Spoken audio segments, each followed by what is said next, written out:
तर भाजपा पवार समीकरणावर प्रश्न उपस्थित करणारी एक मोठी बातमी समोर आलेली आहे। मोदी सरकार संसदेत आणत असलेल्या महिला आरक्षण आणि मतदारसंघांच्या पुनर्रचना घटना दुरुस्ती विधेयकाला शरद पवारांचे राष्ट्रवादी पाठिंबा देणार का अशी जोरदार चर्चा सुरू झाली आहे। महाविकास आघाडीतील सहकारी पक्षांनीच हा प्रश्न उपस्थित केल्याची माहिती सूत्रांनी दिली आहे। दरम्यान अर्थसंकल्पीय अधिवेशनामध्ये या विधेयकाच्या विरोधात शरद पवार गटाने मतदान केलं होतं।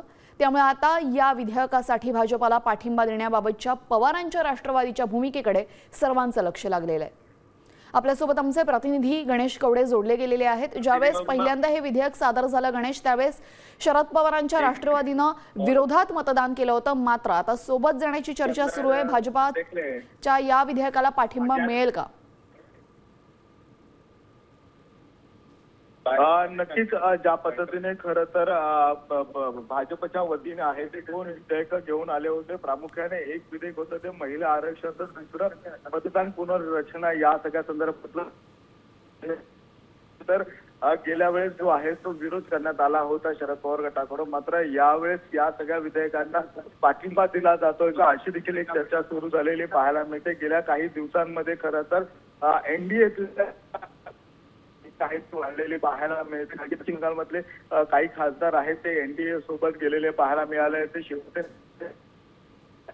गेले आणि त्याचबरोबर आता राष्ट्रवादी शरद पवार गटाचे देखील आहेत ते खासदार या विधेयकाला आहेत ते पाठिंबा देणार असल्याची का हे देखील पाहणं गरजेचं आणि यासाठी खरं तर ही सगळी देखील एक चर्चा सुरू झालेली पाहायला मिळते। त्याचमुळे येत्या काळामध्ये हे विधेयक पुन्हा एकदा आहे ते लोकसभेमध्ये आणलं जाऊ शकतं आणि या लोकसभेमध्ये आणलेल्या विधेयकाला आता हा राष्ट्रवादी शरदचंद्र पवार गटाचा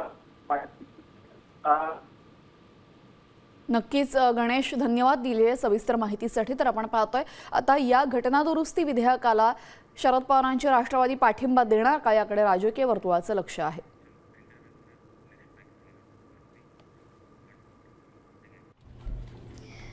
मी नेहमी फक्त साम टीव्हीच पाहते, कारण त्यांच्या बातम्या मला रिलेट करतात।